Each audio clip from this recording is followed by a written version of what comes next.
नमस्कार। आप देख रहे हैं द BNY न्यूज। मैं विवेकानंद। बिहार में हत्याओं का दौर जारी है। जिस प्रकार तेजी से हत्या हो रही है और आगामी विधानसभा चुनाव सितंबर अक्टूबर में होना है, इन हत्याओं में शामिल जदयू के विधायक और जदयू के नेतागण हैं, ऐसी खबर चलती रहती है। जदयू के 15 साल के शासनकाल में जदयू के विधायक और जदयू के कार्यकर्ता और जदयू के समर्थक जनता के ऊपर दमन और शोषण का चाबुक चलाती रहती है। यह अब फूट कर सामने आ चुका है। जदयू के मुखिया और बिहार के मुख्यमंत्री नीतीश कुमार अब इस चिंता में डूबे हुए हैं कि आखिर हमारे बाहुबली और चहेते एमएलए एक को मरवाए तो मरवाए, पूरे परिवार को घर पर चढ़कर मरवा देते हैं। अब जनता पूछेगी, चुनाव में तो जनता को क्या जवाब दिया जाएगा।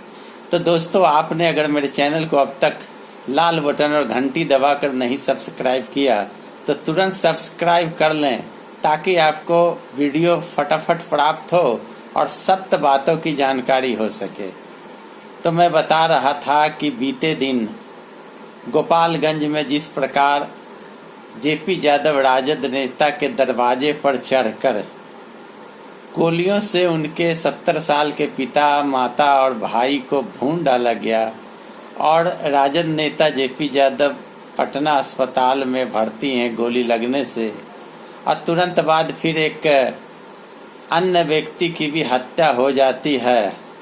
तो इस प्रकार की घटना घटित होने के बाद नीतीश कुमार के सुशासन का पोल खुलता है। यही नहीं, पूरे बिहार में आए दिन हत्याओं का दौर जारी है। कभी किसान की हत्या, कभी दुकानदार की हत्या, कभी ठेकेदार की हत्या, कभी छात्र की हत्या, कभी बड़े व्यापारी की हत्या। यह हत्या का दौर लगातार बिहार में जारी है। सुशासन बाबू के शासन काल में हत्याओं का दौर जारी है।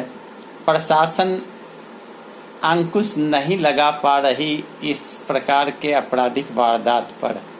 इसके पीछे कारण है, जैसा कहा जाता है, सूत्र के हवाले से जो जानकारी मिलती है, अपराधियों को विधायकों और सांसदों का संरक्षण प्राप्त है और विधायकों सांसदों को मुखिया का संरक्षण प्राप्त है। जेडीयू के समर्थक माने जाते हैं। पप्पू पांडे के भतीजा मुकेश पांडे, सतीश पांडे गोपालगंज और आसपास के जिला के आतंक माने जाते हैं। ये जनता के वोट को लेकर जनता का दमन करने वाले शोषक परिवार, मनुवादी, सामंती और बुर्जुआ क्लास के लोग माने जाते हैं।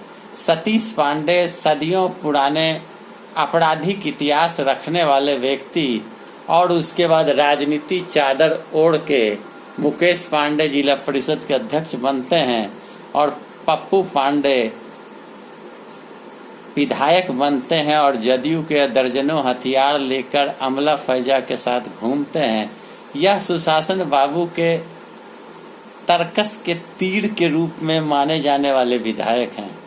कई ऐसे विधायक हैं जदयू में जो आतंक फैलाना, अपहरण, हत्या, लूट आदि करवाने में माहिर हैं, लेकिन सरकारी संरक्षण प्राप्त होने के कारण बच निकलते हैं। ऐसा आरोप लगाने वाले लगाते रहते हैं।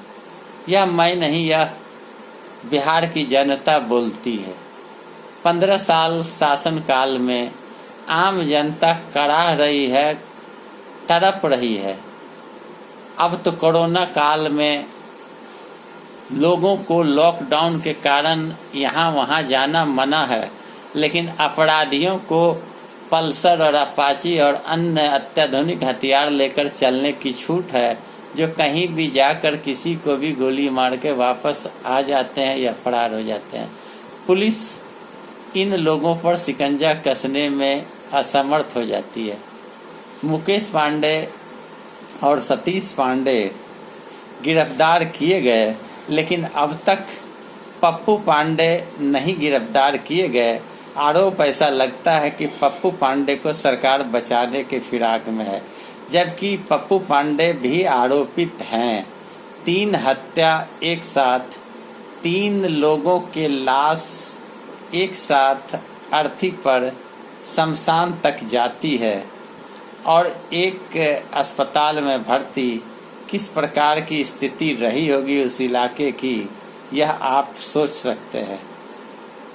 कई ऐसी घटनाएं घटित हुई है जिस पर पर्दा बिहार सरकार के द्वारा डाल दी जाती है, स्पोक्समैन के द्वारा झांपने का प्रयास किया जाता है और केवल आलोचना की राजनीति की जाती है। लालू राबड़ी शासनकाल को याद दिलाया जाता है, जबकि अपने शासनकाल के कारनामे को झांपने का प्रयास किया जाता है।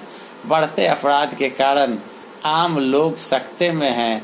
गोपालगंज के आसपास के जिले में भी दहशत व्याप्त है।